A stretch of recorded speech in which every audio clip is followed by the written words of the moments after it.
sommes le lundi 15 juin, il est 11h45, la guerre est maintenant terminée, l'Iran déclaré vainqueur.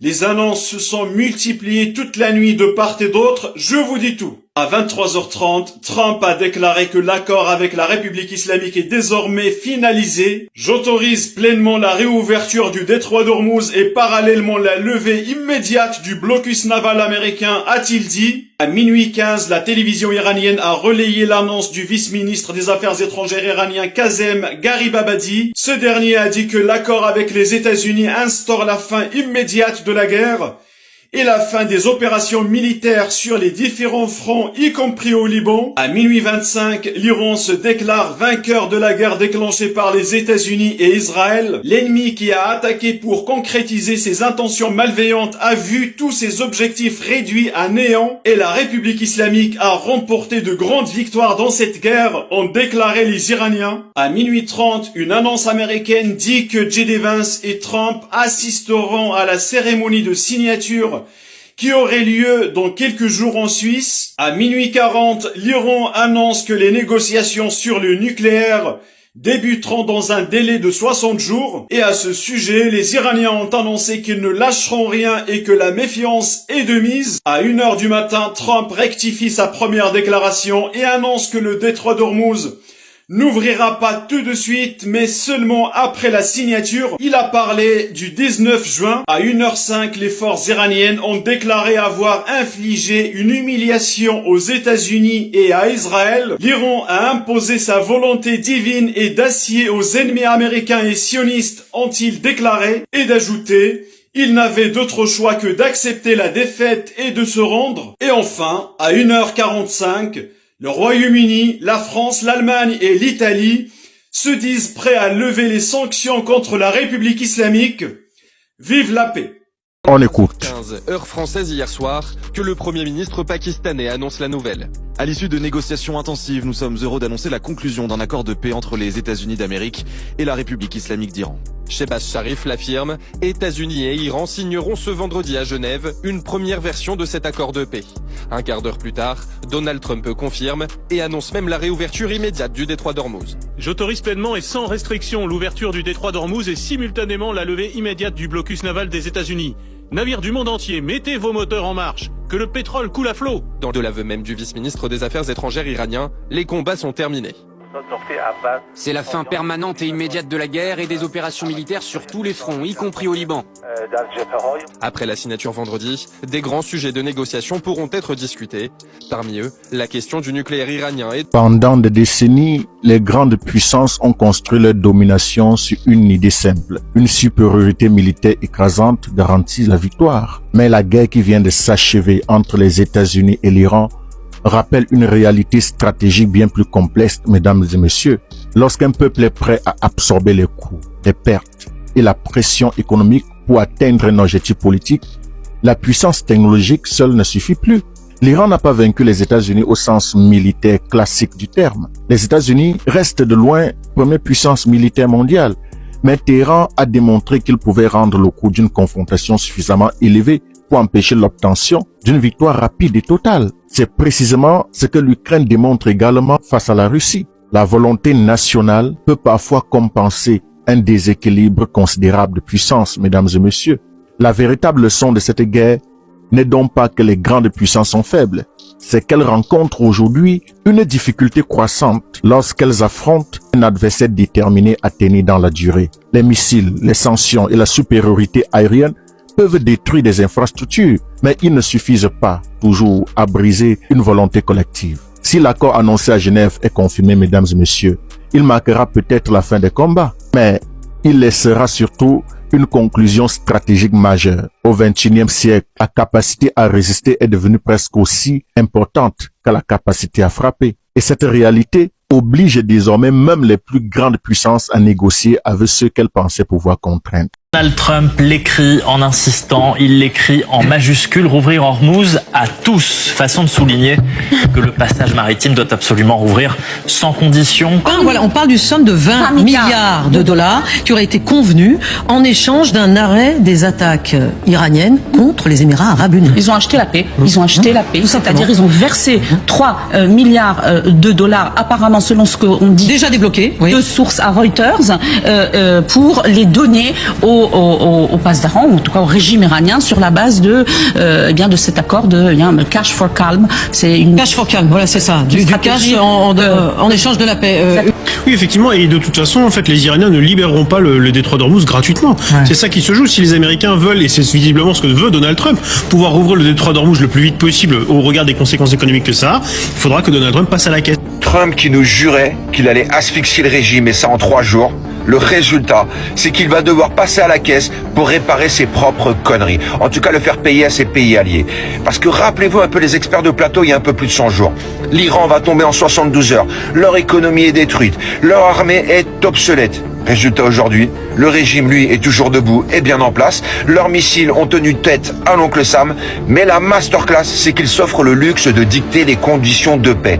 Non seulement le blocus américain va devoir sauter, mais en plus de ça, ils repartent plus forts et plus riches qu'avant. Et surtout avec la légitimité d'avoir tenu tête à la première puissance mondiale. C'est un jackpot absolu pour les Iraniens. Cette guerre n'aura servi strictement à rien, à part peut-être ruiner les automobilistes à la pompe, mais surtout montrer les limites du bluff militaire américain. Trump, qui voulait nous faire une démonstration de force pour soigner son ego, mais surtout accompagner son pote Netanyahou, va se retrouver à signer un accord qui enrichit son principal adversaire, et ça, peut-être le jour de son anniversaire. Alors l'Iran a joué, l'Iran a clairement gagné, et l'Américaine va payer la facture. Après 118 jours de guerre, un protocole d'accord entre Washington et Téhéran doit être signé le 19 juin à Genève. Que contient exactement cet accord? Premièrement, un cessez-le-feu général entre les États-Unis et l'Iran. Deuxièmement, la réouverture du détroit d'Ormuz qui restera fermé jusqu'à la signature officielle du protocole. Une fois le texte signé, les opérations de déminage commenceront immédiatement afin de permettre la reprise progressive du trafic maritime international. Troisièmement, la levée du blocus naval américain contre les exportations pétrolières iraniennes. Quatrièmement, la reprise des exportations de pétrole iranien sous supervision internationale. Cinquièmement, l'arrêt des attaques contre les navires civils et militaires dans le Golfe. Sixièmement, l'ouverture d'une période de négociation de 60 jours consacrée exclusivement au dossier nucléaire iranien. Septièmement, l'acceptation par Téhéran d'inspections renforcées de l'Agence internationale de l'énergie atomique. Huitièmement, des discussions sur le devenir des stocks d'uranium enrichi iranien. Neuvièmement, des discussions sur l'allègement progressif de certaines sanctions économiques. Et dixièmement, un mécanisme international de contrôle destiné à vérifier le respect des engagements des deux parties. Alors sur le papier, Donald Trump présente ce texte comme un succès historique. Son objectif est évident, rouvrir Hormuz, faire redescendre les cours du pétrole, stabiliser les marchés mondiaux et arriver au G7 déviant comme l'homme qui a mis fin à 118 jours de guerre. D'ailleurs, le G7 devrait largement aborder la question de la sécurisation durable d'Hormuz. Emmanuel Macron considère que la stabilité du détroit est désormais un enjeu stratégique mondial, car on l'a dit, près de 20% du pétrole transporté par voie maritime y transite. Mais derrière l'image de paix, les critiques deviennent de plus en plus fortes, et elles viennent désormais d'Israël. La presse israélienne relève une inquiétude croissante. L'accord règle la circulation du pétrole, mais il ne règle pas définitivement le nucléaire iranien. Car le point le plus sensible est précisément celui-là. Le protocole ne prévoit pas aujourd'hui le démantèlement immédiat des installations nucléaires iraniennes. Il ne prévoit pas non plus la destruction immédiate des stocks d'uranium enrichi. Il reporte ces questions à une négociation ultérieure de 60 jours. Pour une partie importante des responsables sécuritaires israéliennes, c'est là que se trouve le problème fondamental. Israël estime avoir soutenu l'effort militaire pour empêcher l'Iran d'accéder à la bombe atomique. Or, aujourd'hui, le dossier nucléaire est renvoyé à plus tard, tandis qu'Hormuz rouvre immédiatement. Dans plusieurs médias israéliens, certains analystes commencent à parler d'un accord davantage conçu pour rétablir les flux pétroliers mondiaux que pour neutraliser définitivement la menace nucléaire iranienne. Autre sujet de tension, la relation entre Donald Trump et Benjamin Netanyahou. Les critiques publiques de Trump après les frappes israéliennes au Liban ont été très mal reçues à Jérusalem. Depuis plusieurs jours, la presse israélienne décrit un refroidissement inédit entre les deux dirigeants. Pour Trump, l'urgence est économique et diplomatique. Pour Netanyahou, l'urgence reste sécuritaire et nucléaire. C'est toute la divergence actuelle. Les Américains veulent fermer le dossier de la guerre, les Israéliens veulent fermer le dossier nucléaire. Et aujourd'hui, beaucoup à Jérusalem ont le sentiment que le premier objectif avance plus vite que le second. La question qui domine désormais n'est donc plus de savoir si l'accord sera signé. La vraie question est de savoir si ce texte du 19 juin constitue le premier acte d'une paix durable ou simplement une trêve permettant à chacun de gagner du temps avant une prochaine confrontation autour du nucléaire iranien. Écoutons les coulisses d'un accord après 108 jours de guerre entre les États-Unis et les Iraniens. Les États-Unis ont été contraints de signer un accord mettant fin à la guerre contre la République islamique d'Iran, y compris au Liban. Shehbaz Sharif a annoncé la fin définitive et immédiate des combats sur tous les fronts de la guerre menés par les États-Unis contre l'Iran et ses alliés. Alors, après 108 jours de guerre, les États-Unis et l'Iran, ils ont conclu un accord qu'ils vont signer le vendredi prochain. Alors, dans cet accord, la première chose est le détroit d'Ormuz. Dès la signature, le détroit d'Ormuz doit être réouvert automatiquement. Et le deuxième sujet est le nucléaire iranien. Alors, les termes disent que 60 jours pour discuter du nucléaire iranien. Et enfin, dans cette signature, les avoirs gelés des Iraniens. Alors, suite à ça, les Iraniens disent qu'ils ont gagné la guerre parce qu'ils ont résisté à deux forces, l'entité et les Américains. Chers amis, bonjour, Christophe, vulgarisateur d'informations utiles et lanceur d'alerte. Les États-Unis et l'Iran ont annoncé un accord majeur avec la réouverture du détroit d'Ormuz. Donc c'est un passage stratégique par lequel transite une grande partie du pétrole mondial. Pourquoi est-ce important pour toi? Parce que lorsque les tensions baissent dans cette région, les marchés bien entendu sont rassurés. Alors le risque de pénurie bien entendu va diminuer fortement et les prix du pétrole peuvent se stabiliser ainsi. À terme, cela pourrait freiner les hausses à la pompe et soulager le budget de millions d'automobilistes. Ce que l'on peut dire, c'est que cet accord aussi, il marque la fin d'une désescalade dans une région qui est très marquée par les conflits depuis des années. Alors rien n'est encore définitivement réglé au niveau du conflit, mais c'est l'une des meilleures nouvelles géopolitiques, on va dire, de ces derniers mois, avec des effets potentiellement très positifs pour l'économie mondiale et surtout pour ton portefeuille. Donc bien entendu, je mets le lien dans ma description. Je te laisse commenter, partager cette vidéo et t'abonner bien sûr si tu penses qu'elle t'a été utile. Et à bientôt pour une prochaine alerte. Quel que soit le narratif que l'on adopte, les États-Unis se sont heurtés à un mur. Cette guerre a été très contre-productive, le régime étant hardi. Le simple fait qu'il ait résisté à un déluge de fer et de feu lui permet de crier victoire. Après des dizaines d'annonces d'accords entre les États-Unis et l'Iran, il semblerait que cette fois-ci soit enfin la bonne. Donald Trump a annoncé un protocole d'accord confirmé par le vice-ministre iranien des Affaires étrangères.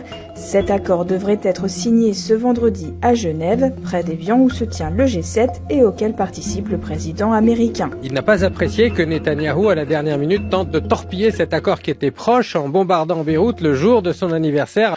Donc il a quelque peu haussé le ton, il a accéléré, il a fait des concessions additionnelles, semble-t-il, hier soir aux Iraniens pour pouvoir conclure cet accord qui reste un accord extraordinairement flou. Netanyahou est soumis à des critiques qui viennent aussi bien de sa droite que de la plupart des hommes politiques centristes qui considèrent que c'est un fiasco stratégique. Yair Lapid a même dit le pire échec en matière de politique étrangère et de sécurité dans l'histoire d'Israël.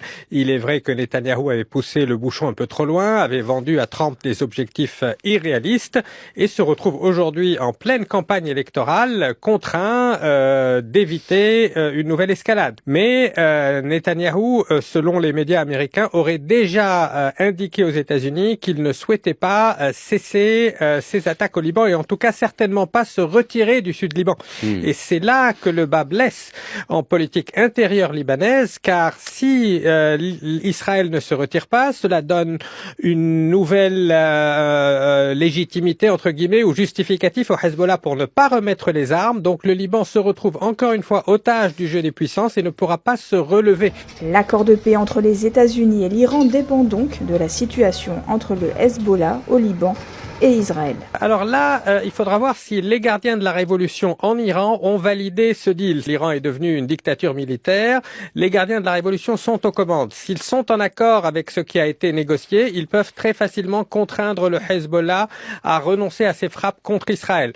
Et si il s'avère que le premier draft est exact, c'est-à-dire que les États-Unis ont accepté de céder à la plupart des exigences iraniennes, les gardiens de la révolution devraient accepter cet accord. En Israël, je suis pas certain que ce soit la même chose. Quand bien même il le souhaiterait, Netanyahou sera soumis à des tas de pression de ses adversaires pour continuer de frapper le Liban et en tout cas, il ne s'en retirera pas dans l'immédiat. Aujourd'hui, les principales victimes sont les dizaines de milliers d'Iraniens qui continuent de croupir dans les geôles de ce régime et les victimes sont également les habitants du sud Liban qui ne vont pas retrouver leur domicile et le Liban qui risque d'être déstabilisé dans la durée même si cette guerre dans le Golfe prend fin. Ce qui est intéressant, c'est que depuis quelque temps déjà, cette guerre c'était comme si plus personne n'en voulait. Elle avait quelque chose de maudit pour tous les protagonistes d'ailleurs, même pour l'Iran d'ailleurs, qui en ressort vainqueur, on dira, entre guillemets. Mais en dépit du contrôle exercé sur le détroit d'Ormuz, l'Iran a montré qu'il avait des cartes énormes et qui pouvaient peser sur l'économie mondiale, c'est pas exactement le grand retour dans le concert des nations.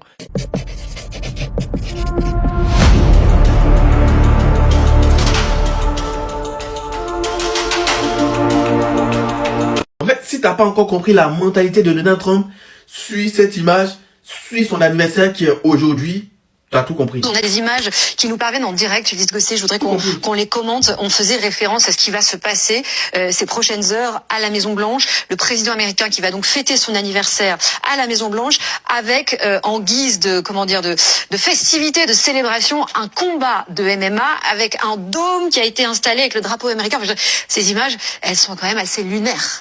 Écoutez, ce sont les jeux du cirque, version Donald Trump, version 21e siècle, numérique, si j'ose dire, avec ces combats de MMA qui sont le sport qui monte à travers le monde, surtout aux États-Unis, puisque Trump est un fan. Mais ouais, tu vas beau expliquer que non, c'est un sport qui est en vogue actuellement, du coup il essaie d'investir. Non, c'est pas le MMA qui est le sport en vogue actuellement. Tu vois combien de, quand tu sors là, quand tu sors de chez toi, tous les jours, tu vois combien de combats MMA dans la rue. Non. Il y en a qui aiment, ça, les gens ils regardent beaucoup à la télé, mais ça s'arrête là. Là, c'est pour pisser plus haut que les États-Unis. C'est exactement ça, littéralement. Pisser plus haut. Regardez ses installations pour son combat, pour son anniversaire MMA. Il fallait que ça dépasse la Maison Blanche. Ouais, j'étais là. En 2026, j'étais là. Imposant. Si t'as pas compris Donald Trump, en fait, regarde cette image. Et puis tout y est. Tout y est. C'est comme ça qu'il fait son anniversaire. Alors, en fait, il est venu pour son dernier mandat. Premier mandat, il était coincé et tout. Il connaissait rien. Il savait même pas qu'il allait gagner et tout. Ses conseillers, fais pas ça. Là, il est venu pour vous donner un gros doigt d'honneur à tous les Américains. Et là, il s'est freiné un peu. Et là, en fait, les Américains, ils doivent dire Dieu merci. Il s'est freiné un peu avec son bourbier en Iran. Là, il s'est calmé. Imaginez, Donald Trump libre avant l'Iran. Ce qu'il aurait pu faire pendant ces 4 ans. Ça l'a freiné un peu. Plus le dossier Epstein, les deux dossiers-là l'ont freiné un peu. Mais malgré tout ça, regardez comment il pisse au-dessus de la Maison Blanche. Et dernière chose, c'est comme ça c'est la mentalité de ces gars, de sa base, la MAGA. Voilà, c'est pour leur envoyer un message subliminal pour dire je suis toujours avec vous, ne me laissez pas, ne me lâchez pas, on reste ensemble. C'est ça Donald Trump, si vous n'avez pas encore compris. Ce gars-là. C'est une annonce très attendue. Après plusieurs jours de tergiversation sur la conclusion d'un accord entre les États-Unis et l'Iran, le dénouement est donné officiellement sur X par le médiateur clé pakistanais. À la suite d'intenses négociations, nous sommes heureux d'annoncer la conclusion d'un accord de paix entre les États-Unis d'Amérique et la République islamique d'Iran. Les deux parties ont déclaré la cessation immédiate et définitive des opérations militaires sur tous les fronts, y compris au Liban. La cérémonie de signature officielle aura lieu le vendredi 19 juin en Suisse. Sur son réseau social Truth Social, Donald Trump annonce la réouverture du détroit d'Ormuz après la signature de l'accord vendredi prochain. L'accord avec la République islamique d'Iran est désormais finalisé. Félicitations à tous.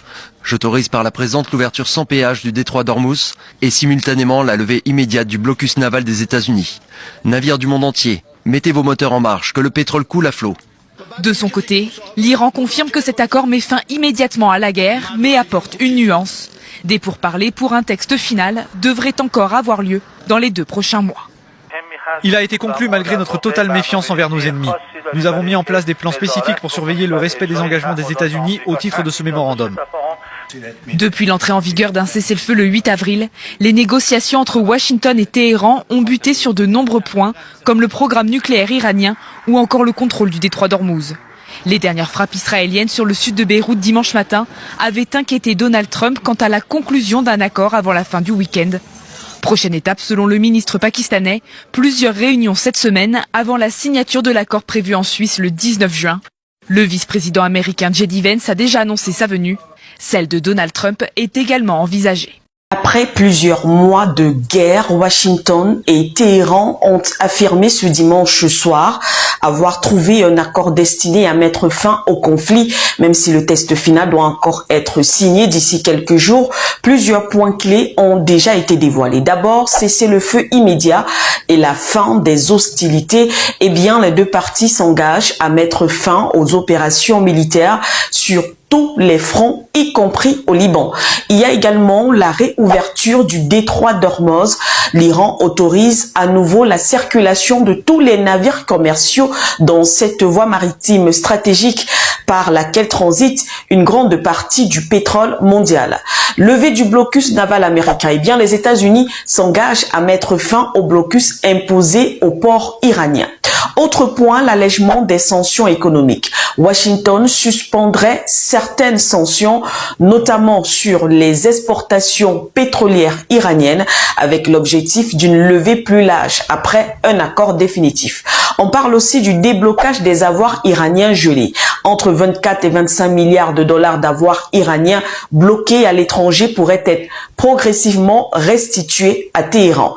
Et enfin, les négociations sur le nucléaire pendant 60 jours. Une nouvelle phase de discussion est prévue pour régler définitivement la question du programme nucléaire iranien et des sanctions restantes. Et à côté de cela, il y a le gel de nouvelles sanctions américaines. Les États-Unis promettent de ne pas imposer de nouvelles sanctions pendant la durée des négociations. Si cet accord est appliqué, il pourrait donc constituer le plus important rapprochement entre Washington et Téhéran depuis près de 50 ans. Écoutez voir l'immense mensonge de BFM Toilette et on en reparle évidemment après. Exactement, les Émirats sont prêts à sortir le chéquier pour retrouver une stabilité. Les monarchies du Golfe considèrent que cet accord, même coûteux, sera toujours moins cher qu'une guerre prolongée. Les Émirats arabes unis auraient donc déjà accepté de verser 10 milliards de dollars. 3 milliards auraient déjà été versés. Le montant total pourrait atteindre 20 milliards. En échange, Téhéran s'engagerait à cesser les frappes contre les Émirats. Voici donc BFM Toilette, qui fait encore une fois de plus dans la désinformation, qui partage les mensonges de Reuters, qui tiennent cette information d'une source anonyme. Attention, une source anonyme, donc un bruit de couloir. Un qu'en dira-t-on ?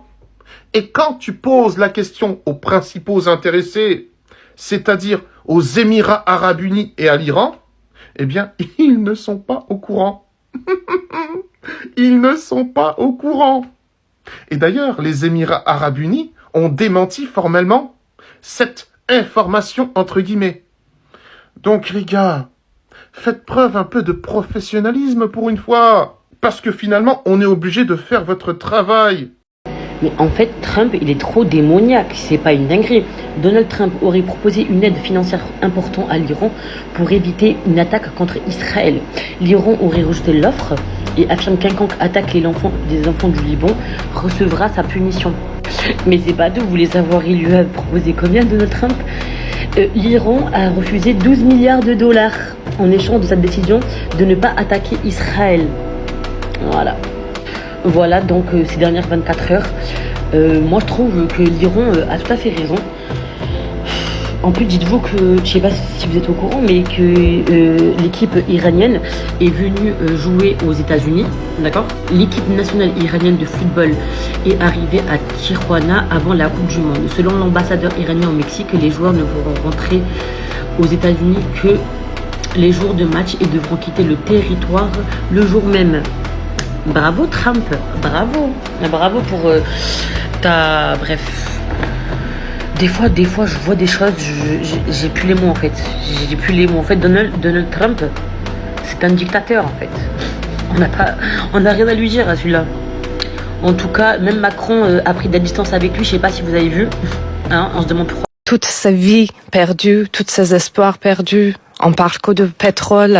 C'est à cette nuit, Donald Trump a dit et maintenant que le pétrole. Mais c'est violent. C'est vraiment dur à dire à quel point ce peuple iranien ils sont en train de subir cette violence et j'ai l'impression que le monde a fermé les yeux et les oreilles.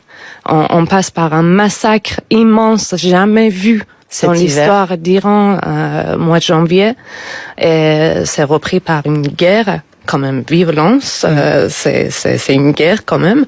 Et personne parle de peuple, personne parle de... Toute votre famille est restée en Pas moi, j'aime toute ma famille en Iran, j'ai mes amis, j'ai mes collègues. On parle pas d'oppression que ce gouvernement, ce régime autoritaire, mais sur son peuple. Même maintenant, même pendant la guerre, c'est tout un peuple en fait en otage pour moi, entre ce régime autoritaire, entre Monsieur Trump, entre toute la politique en fait entre ces pays. Et à la fin, ce qui compte pas, c'est la vie des gens. Le président Trump demande à l'Iran de ne pas frapper Israël ce soir et ordonne à Netanyahou d'arrêter les combats au Liban, de retirer les troupes israéliennes et de stopper toute agression vers le Liban. Des concessions financières auraient été proposées, mais l'Iran aurait refusé car les gardiens de la révolution considèrent le Liban comme leur force vitale et toute violation des lignes rouges de la République islamique ne sera pas tolérée. L'espace aérien iranien est désormais fermé et une riposte pourrait avoir lieu dans les prochaines heures. Dans cette guerre ratée, Netanyahou fait comprendre indirectement à Trump qui ne peut pas tout décider seul. Trump a souvent un discours très fort sur son réseau, mais dans la réalité, il est fragile politiquement. Ses taux d'approbation sont bas. Il doit faire face à un très puissant réseau d'influence pro-israélien à Washington. Ce réseau est ancien, bien organisé et très actif. Il exerce une pression constante sur tous les présidents américains, quelle que soit leur couleur politique. Même si Trump veut imposer une nouvelle politique, il rencontre rapidement des limites. Par exemple, des blocages au Congrès, des fuites dans la presse ou une opposition à l'intérieur de son propre camp. Et ce qu'il semble aussi ne pas comprendre, c'est que l'Iran suit toujours la même ligne dure, avec ou sans le guide suprême. La paix au Moyen-Orient est beaucoup plus compliquée que ce qu'on lit dans les tweets ou les télévisions. Et même si un accord est conclu demain, il y aura beaucoup de mensonges de la part des États-Unis et beaucoup de manipulations de la part de tous les acteurs impliqués. Les vérités dérangeantes seront étouffées et tout compte fait. C'est un échec flagrant de l'administration Trump. L'Iran a mis à mal le mythe de la toute-puissance militaire américaine et de sa capacité à protéger efficacement ses alliés. Nous sommes toujours le dimanche 14 juin, il est 21h30. Le président américain est pressé de se retirer du merdier dans lequel Netanyahou l'a poussé, quitte à laisser l'Iran en découdre frontalement avec Israël, et c'est vers ce scénario qu'on se dirige à grands pas. Trump et son armée ont laissé des plumes dans ce conflit, et ils en sont à supplier l'Iran de ne pas accorder trop d'importance aux agissements intolérables du Premier ministre israélien. Désormais, Israël assumera seul les conséquences de ses actes. L'armée iranienne vient d'annoncer qu'une réponse forte est en préparation en ce moment pour punir le régime sioniste contre les attaques perpétrées à Beyrouth cet après-midi, et Trump détourne le regard. La réplique iranienne est imminente. Mohamed Bagher Ghalibaf a dit que le Liban est notre vie et la violation des lignes rouges de la République islamique n'est pas tolérée. Alors, bon courage aux Israéliens. Il y a désormais un cessez-le-feu à Gaza, certes imparfait, certes violé constamment, mais qui existe. Un cessez-le-feu où on ne cesse pas le feu. J'ai du mal à comprendre le concept, Jean-Noël, là, franchement. J'ai essayé, mais j'ai du mal. Jean-Noël qui vient officiellement de redéfinir la langue française en direct. Le mec s'est félicité d'un cessez-le-feu à Gaza qui pour lui existe, tout en admettant derrière qu'il est violé constamment. C'est complètement lunaire. Il y a désormais un cessez-le-feu à Gaza, certes imparfait, certes violé constamment, mais qui existe. Attends. Parce que si les bombes continuent de tomber, si les tirs, eux, continuent, que le cessez-le-feu est violé constamment, il n'y a pas de cessez-le-feu. C'est tout simplement un géno qui continue. C'est comme dire, mon bateau est parfait, certes il a coulé, certes il est au fond de l'océan, mais il existe. Cette déclaration serait presque drôle si un drame humain ne se jouait pas là-bas tous les jours. Et le pire, c'est qu'il s'en féliciterait presque. Ça, c'est la diplomatie française, invisible et impuissante sur ce dossier, qui en est réduit à inventer des concepts imaginaires pour nous faire croire qu'ils bossent. Les mecs s'auto-congratulent sur du vent, je sais pas si tu te rends compte.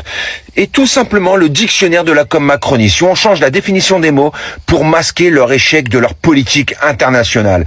Un cessez-le-feu où on ne cesse pas le feu. C'est le niveau maximum du foutage de gueule. La guerre est finie entre l'Iran et les États-Unis d'Amérique. L'accord avec l'Iran a été signé. Nous sommes le dimanche 14 juin 2026, en ce 167e jour de guerre au Moyen-Orient. Il est 23h30. L'information de toute dernière minute nous vient de Donald Trump. Sur son réseau Truth Social, Donald Trump affirme qu'un accord avec l'Iran est désormais conclu. Il annonce également la réouverture du détroit d'Ormuz, ainsi que la levée du blocus naval américain. Je cite, « L'accord avec la République islamique d'Iran est désormais conclu. Félicitations à tous. J'autorise par la présente la réouverture gratuite du détroit d'Ormuz et simultanément j'autorise la levée immédiate du blocus naval des États-Unis. Navires du monde entier, démarrez vos moteurs, que le pétrole coule, président Donald J. Trump. » Cette information a également été confirmée par le Pakistan. Selon le Premier ministre pakistanais Shehbaz Sharif, un accord de paix a été trouvé après des discussions intensives. La cérémonie officielle de signature devrait avoir lieu le 19 juin prochain en Suisse. Voilà pour cette information de toute dernière minute. Je vous tiens bien évidemment au courant sur toutes les évolutions. Pensez à suivre la chaîne, c'est gratuit. Et pensez également à soutenir, partager massivement cette vidéo. Nous venons probablement d'assister à l'un des tournants les plus importants de cette crise entre les États-Unis et l'Iran. Pendant plusieurs semaines, le monde entier s'est préparé à l'éventualité d'une guerre régionale de grande ampleur. Et les frappes militaires se multipliaient, les menaces de représailles se succédaient et les marchés craignaient une explosion durable des prix de l'énergie. Aujourd'hui, le discours est totalement différent. Donald Trump affirme que l'accord est conclu, que le détroit d'Ormuz va rouvrir et que le blocus naval américain sera levé. Si cela se confirme, ce n'est pas seulement une victoire diplomatique, c'est également un événement économique majeur pour le reste du monde. Pourquoi ? Parce que le détroit d'Ormuz est l'une des routes maritimes les plus stratégiques de la planète. Une part importante du pétrole mondial y transite chaque jour. À chaque menace de fermeture, les marchés s'inquiètent immédiatement. Les compagnies maritimes augmentent leurs tarifs, les investisseurs craignent une pénurie et les prix de l'énergie repartent à la hausse. Une réouverture officielle du détroit serait donc perçue comme un signal de stabilité pour l'économie mondiale. Mais la question la plus importante est peut-être ailleurs. Qu'a réellement accepté l'Iran et qu'ont réellement obtenu les États-Unis ? Depuis plusieurs jours, Washington affirme que l'objectif principal était d'empêcher définitivement l'Iran d'obtenir l'arme nucléaire. De son côté, Téhéran a toujours insisté sur sa souveraineté et sur son refus de négocier sous la menace. Si un accord est réellement trouvé, cela signifie probablement que les deux camps ont dû faire des concessions. Et c'est souvent le signe des accords les plus solides. Lorsqu'une seule partie obtient tout ce qu'elle souhaite, l'autre finit généralement par remettre l'accord en cause plus tard. A l'inverse, lorsque chacun peut présenter le résultat comme une victoire auprès de son opinion publique, les chances de stabilité augmentent. Un autre élément mérite également notre attention, le rôle des acteurs régionaux. Même si Washington et Téhéran semblent proches d'un accord, plusieurs dossiers restent ouverts. La situation au Liban, en Syrie, à Gaza et dans l'ensemble du Moyen-Orient ne disparaîtra pas automatiquement avec cette signature. C'est pourquoi certains responsables israéliens continuent d'afficher une